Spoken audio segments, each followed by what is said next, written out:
Hello. In this session today, we'll be discussing about linguistic anthropology.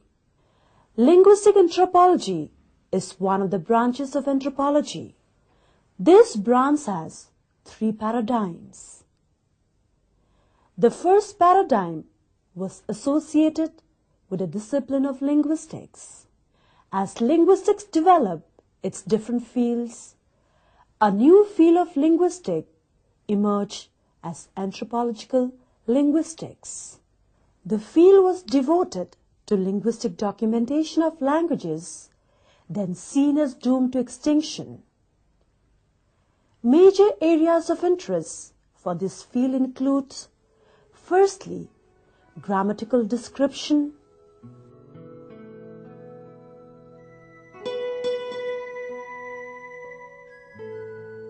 secondly, typological classification,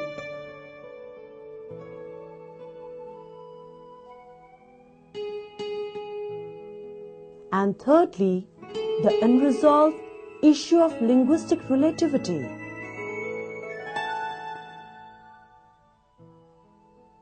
This linguistic relativity was associated with Edward Sapir and Benjamin Lee Whorf, but it was actually brought to American linguistics by Franz Boas, working within a theoretical framework. One of the postulates in this field is what is called the Sapir-Whorf hypothesis. The argument that language defines the way a person behaves and thinks was made by Edward Sapir. He believed that language and the thoughts that we have are somehow interwoven and that all people are equally affected by the confines of their language. In short, he made all people out to be mental prisoners, unable to think freely because of the restrictions of their vocabularies. Sapir had a student, Benjamin Whorf, who picked up on the idea of linguistic determinism. He supported linguistic relativity, which states that the differences in language reflect the different views of different people. Whorf coined what was once called the Sapir-Whorf hypothesis, which is properly referred to as the Whorf hypothesis. This states that language is not simply a way of voicing ideas, but is the very thing which shapes those ideas. One cannot think outside the confines of their language. The result of this process is many different worldviews by speakers of different languages. They settled in the mountains where they created a subsistence economy where they did pretty well in rough terrain, but were able to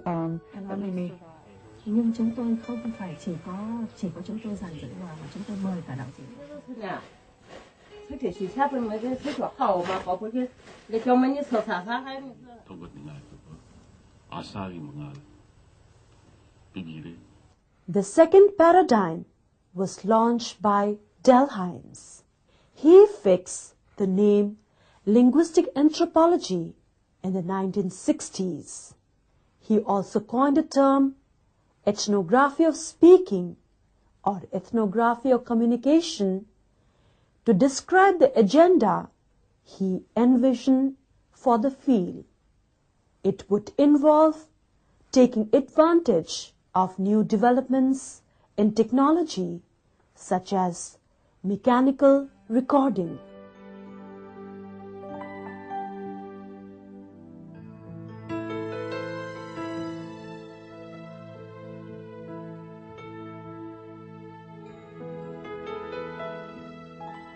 A new unit of analysis was also introduced by Hines. Whereas the first paradigm focus on ostensibly distinct languages, the second paradigm uses the unit of analysis as the speech event. The speech event is an event defined by the speech occurring in it. A lecture, for example, is a speech event.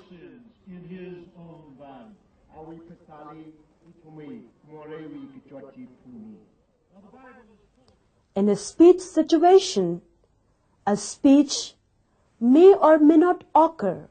Much attention was devoted to speech events in which performers were held accountable for the form of their linguistic performance as such. Since the late 1980s, linguistic anthropology does not take much interest in continuing to pursue agendas that come from a discipline alien to anthropology. Linguistic anthropologists have systematically addressed themselves to problems posed by the larger discipline of anthropology, but using linguistic data and methods. Main areas of study thus become identity, socialization, social spaces, ideology, etc.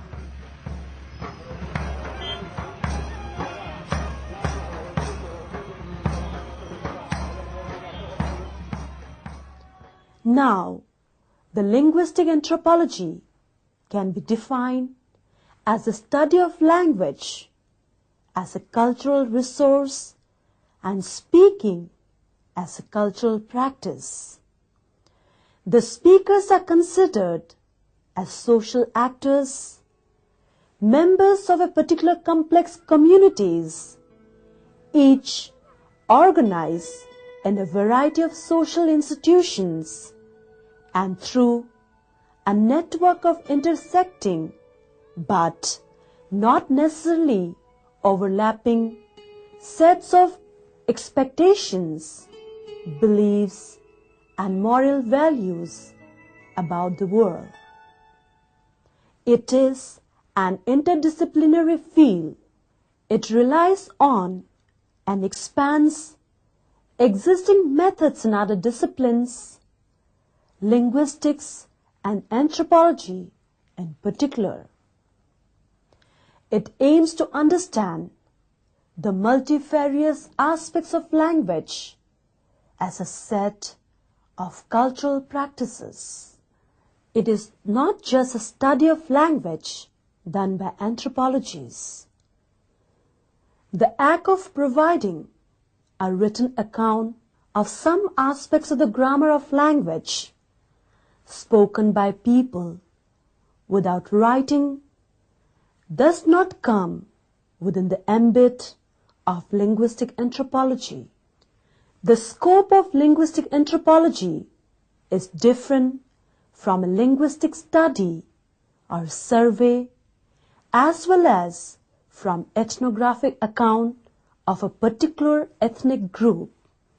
The focus of linguistic anthropology is on languages as a symbolic resource that enters the constitution of social fabric and the individual representation of actual or possible worlds.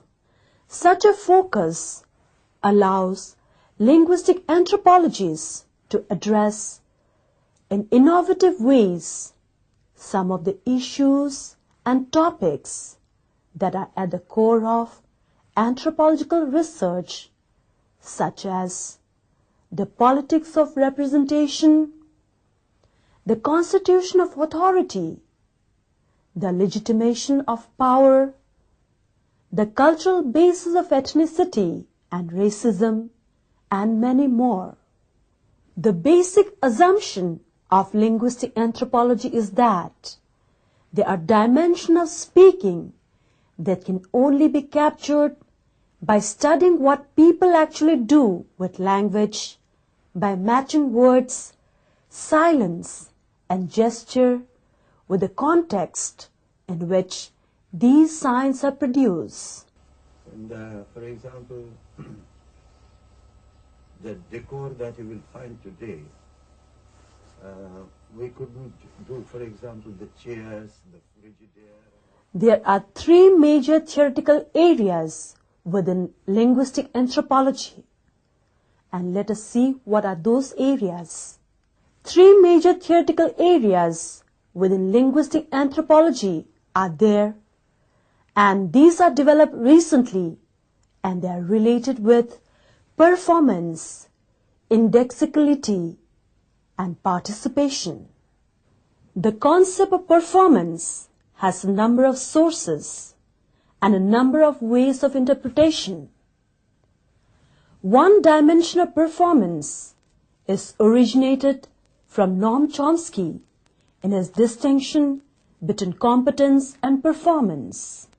Competence is a knowledge of the language that the ideal speaker has. On the other hand, performance is the application of that knowledge in the acts of speaking. The second meaning of performance is related with the works of J.L. Austin. Performance is considered as doing of things with words. All utterances do something. Yet another dimension of performance is derived from folklore studies, poetics, more generally from arts. Performance is something creative, realize, achieve. It is a dimension of human life that is most typically emphasized in music,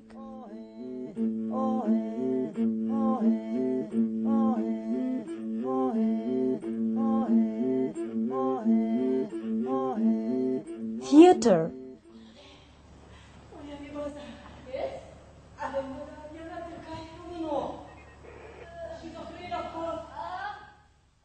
and other public displays of artistic abilities and creativity. It is found in verbal debates, but will not yield to the onslaught of the commercialization with which there is a powerful storytelling,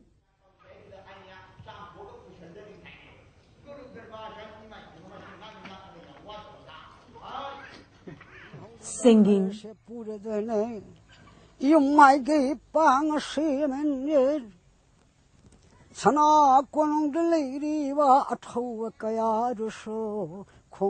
and other speech activities. Performance has yet another dimension that implies a notion of creativity and improvisation. This is found across all kinds of speech activities and speech events.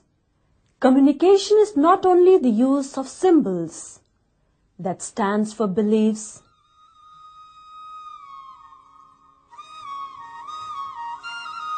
feelings,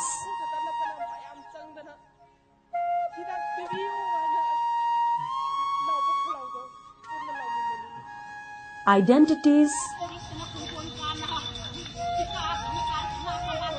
events, etc. It is also a way of pointing to, presupposing, or bringing into the present context beliefs, feelings, identities, events. This is what is sometimes called the indexical meaning of signs. Indices are signs that have some kind of existential relation with what they refer to.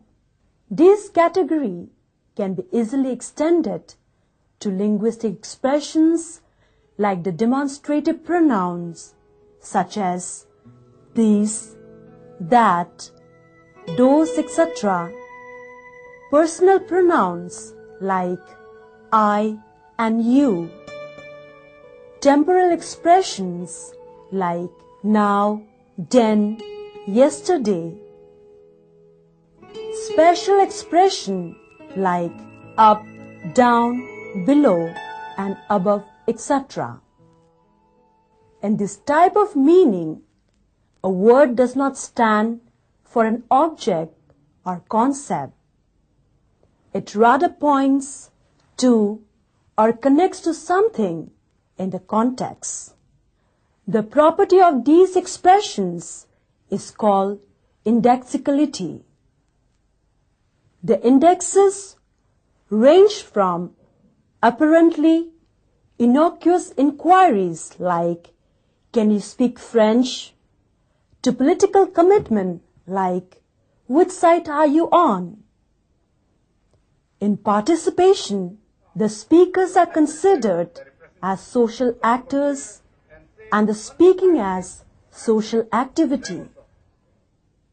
The speaker is a member of a speech community. A competent speaker means one who is able to do things with that language as a part of larger social activities that are culturally organized and must be culturally interpreted. The notion of participation stresses the inherently social, collective, and distributed quality of any act of speaking. It assumes cognition to manage the retrieval of information and the prediction of others' action necessary for problem solving. It also assumes a corporeal component, a life body that interacts with the environment not only physically but also meaningfully.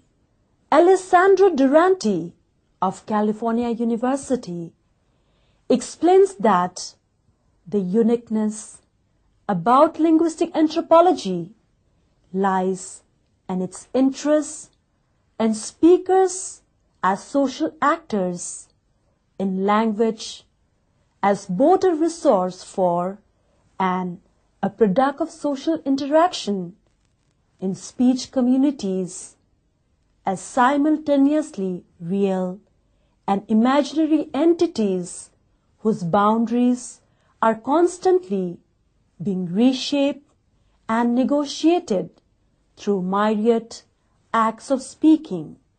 After looking at the major theoretical areas of linguistic anthropology, we can somehow conclude that among the other linguistic sciences, linguistic anthropology is the closest to social linguistics. Linguistic anthropologists share an interest in speakers as members of speech communities and the social distribution of linguistic forms, repertoires, and speech activities.